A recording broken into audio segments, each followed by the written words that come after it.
ചങ്ങായിമാരെ ഇന്നത്തെ പരിപാടി എന്താ വെച്ചിട്ടുണ്ടെങ്കിൽ രാവിലെ നീച്ച പോയിട്ട് നമ്മളെ കരിമ്പായനും അതേപോലെ നമ്മളെ പണിക്കാരത്തിന് വിസ അടിക്കാനുള്ള പരിപാടിയായിട്ട് ഇന്ന് മെഡിക്കലുള്ള ദിവസമാണ്. അതുകൊണ്ട് രണ്ടാൾക്കാർ നേരത്തെ കാലത്ത് നീപ്പിച്ചതിന് ശേഷം നേരെ മെഡിക്കൽക്ക് പോകണട്ടോ. അതിന് മുമ്പ് നമ്മളെ കരിമ്പായിക്ക് എന്താണ് ഫോട്ടോഷൂട്ട് എടുക്കാനുള്ള പരിപാടി. ഫോട്ടോഷൂട്ടൊക്കെ കഴിഞ്ഞതിന് ശേഷം അവിടുന്ന് നേരെ വിട്ടിട്ട് നമ്മളെ ഫാസിലെടുത്തൊക്കെ തെതിപുറി പോയതിന് ശേഷം നമുക്ക് പാസ്പോർട്ടിന്റെ കോപ്പിയും എല്ലാ പേപ്പറും കാര്യങ്ങളൊക്കെ വാങ്ങാണ്ടായിരുന്നു കേട്ടോ. അവിടെ നിന്നൊക്കെ വാങ്ങിയതിന് ശേഷം നേരെ വിട്ട് മെഡിക്കൽ സെന്ററിൽ എത്തിയപ്പോൾ നമ്മൾ ആണുങ്ങളെ സെക്ഷനിൽ ആൾക്കാർ കുറവായതുകൊണ്ട് നമ്മൾ കരിമ്പായിന്റെ പെട്ടെന്ന് കഴിഞ്ഞു. അതേ സമയത്ത് പെണ്ണുങ്ങളെ സെക്ഷൻ ആൾക്കാർ കൂടിയതുകൊണ്ട് പെട്ടെന്ന് കഴിഞ്ഞില്ലട്ടോ ചെങ്ങന്മാർ. അങ്ങനെ ടൈം പിടിച്ചുകൊണ്ട് നേരെ അവിടുന്ന് പേപ്പറും കാര്യങ്ങളും നേരെ ഫാസിലിനടുത്ത് കൊടുത്തതിന് ശേഷം അവിടുന്ന് നേരെ വിട്ട് വീട്ടിൽ കിട്ടുക.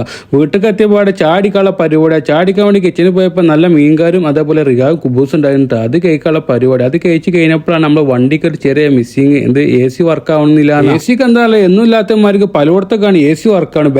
ബാക്ക് വർക്ക് ആവുകയാണെങ്കിൽ മുന്നേ വർക്ക് ആവണമെങ്കിൽ അങ്ങനെ കൂടി ജഗപ്പൊക്കെ സംഭവം. അങ്ങനെ കടയിൽ പോയപ്പോൾ AC എല്ലായിടത്തും വർക്ക് ആകണം. വല്ലാത്ത ജാതിട്ട വണ്ടിന്റെ AC പരിപാടി കഴിഞ്ഞതിന് ശേഷം നേരെ വിട്ടിട്ട് നമ്മൾ ഫുഡ് കഴിക്കാനുള്ള പരിപാടി. നമ്മൾ ജീമിമാളുടെ നേരെ ഓപ്പോസിറ്റ് ആണ് ഈ ഷോപ്പ് വരുന്നത്. പക്ഷെ പുറത്തൊന്നും പേരില്ലെങ്കിൽ ഉള്ളിൽ വിശാലമായ സ്ഥലങ്ങളാട്ടോ ചെങ്ങന്മാർ. നിങ്ങളോട് പറഞ്ഞു കേട്ടിട്ടുണ്ടെങ്കിൽ ഫുഡ് കഴിക്കുമ്പോൾ പല ഹോട്ടലിൽ കയറി ഫുഡ് കഴിക്കുമ്പോൾ നമുക്ക് പല ടേസ്റ്റിലുള്ള നല്ല നല്ല ഫുഡുകൾ കിട്ടും. എല്ലാ ഹോട്ടലും ഒരു സ്പെഷ്യൽ സാധനം ഫുഡ് അടിപൊളിയാവും. അതേപോലെ ഈ ദം ബിരിയാണി അടിപൊളിയായിരുന്നു, സെറ്റ് ചെയ്യുന്നത്. പിന്നെ ഇങ്ങോട്ട് പറഞ്ഞു കഴിഞ്ഞാൽ ഫുഡ് കഴിക്കലേക്ക് കഴിഞ്ഞ ശേഷം നേരെ വിട്ടിട്ടാ വീട്ടിക്ക് പോകുമ്പോഴാണ് മാമാന്റെ ഒരു വിളി മുറട്ടിയ സാധനം വാങ്ങിക്കൊണ്ടാണ്ട്. എന്ത് സാധനം ചോദിച്ചപ്പോൾ മാമ പറയാണ് ടെക്സൈസിൽ മോഡൽ പുതിയൊക്കെ വന്നിട്ടുണ്ട്, അതിന്റെ മോഡലൊന്നും എടുത്തോണ്ടേ. അങ്ങനെ ആൽബോസ്റ്റാനിൽ പോയി മോഡലൊക്കെ വാങ്ങിയിട്ട് നേരെ വിട്ടിട്ടാ വീട്ടിക്ക് എത്തിയപ്പോഴാണ് ബാബാന്റെ ഒരു പറച്ചലി മുറട്ടി. വണ്ടി സ്റ്റാർട്ടാക്കി പള്ളി പോകാനായിക്കണ്. അങ്ങനെ വണ്ടി സ്റ്റാർട്ടാക്കി ബാബാനും കയറ്റി നേരെ വിട്ടിട്ടാ പള്ളിക്കൊക്കെ. നിസ്കാരം കഴിഞ്ഞ് വന്നതിന് ശേഷം ഫുഡ് കഴിക്കാനൊന്നും ഇല്ലാത്തതുകൊണ്ട് നമ്മളെ ഒറ്റക്ക് എടുത്താട്ടാ. അതിന് വൈകിട്ടുണ്ട് മാമാന്റെ ഒരു വിളി മുറട്ടിയ സാധനം വാങ്ങിക്കൊണ്ടാണ്ട് ഫ്രൂട്ട്സും അതേപോലെ പച്ചക്കറിയൊക്കെ വാങ്ങിക്കൊണ്ടാണ്ട് മാമാന്റെ അടുത്ത് നിന്ന് പൈസയും വാങ്ങി വണ്ടി സ്റ്റാർട്ടാക്കി നേരെ വിട്ടിട്ടാ പച്ചക്കറി കടക്ക്. അവിടെ പോയപ്പോൾ നമ്മൾ അൻസാറിന്റെ ഒരു ചെറി വേറെ ലെവലിട്ട് അവരോട് സാധനം എടുക്കാൻ പറഞ്ഞതിന് ശേഷം നമ്മളെന്താട്ടി നമ്മളൊരു ഓറഞ്ച് കേക്കിൽ തുടങ്ങിയിട്ടാ ചെങ്ങന്മാരെ. അത് കേക്കിൽ തുടങ്ങുമ്പോൾ തന്നെ അവരുടെ സാധനങ്ങളൊക്കെ ഫുള്ള് സെറ്റാക്കി തന്നെ അവർക്ക് പൈസയും കൊടുത്ത് ബില്ലും വാങ്ങി വന്നതിന് ശേഷം അൻസാർ എല്ലാവരും സാധനമൊക്കെ ഫുള്ള് വണ്ടിക്കാണ്ട് വെച്ചാൽ നിന്നിട്ട് പോണ ഇടയിൽ ഉമ്മറട്ടിയെ പോലെ കുറച്ച് ഫ്രൂട്ട്സ് ഉണ്ടായിക്കോ അങ്ങനെ കൊണ്ട് പറഞ്ഞ ഫ്രൂട്ട്സ് വാങ്ങിയ ശേഷം നേരെ വിട്ട് നമ്മളെ ജെയ്ത്തൂൻകായ വാങ്ങാട്ടോ. അവിടെ പോയി ജെയ്ത്തൂനൊക്കെ ഓർഡർ ചെയ്തതിന് ശേഷം വാങ്ങിയ ശേഷം അടുത്തുള്ള ബേക്കറി പോയി നല്ല കുബൂസും വാങ്ങിയ ശേഷം അവിടുന്ന് നേരെ വിട്ടിട്ട് നമ്മളെ സിഫിറുമാൾക്ക് അവിടെ പോയതിന് ശേഷം പാല് വാങ്ങാനുള്ള പരിപാടി. അങ്ങനെ പാല് തപ്പി പിടിച്ചതിന് ശേഷം പാലും വാങ്ങിയ ശേഷം പൈസയും കൊടുത്ത് ബില്ലും വാങ്ങിയ ശേഷം നേരെ വിട്ട് അൻസിന്റെ റൂമൊക്കെ അവന്റെ ഫാമിലിയൊക്കെ വന്നിക്കണം. കുട്ടിനെ കാണാൻ വേണ്ടി പോയിട്ടാ.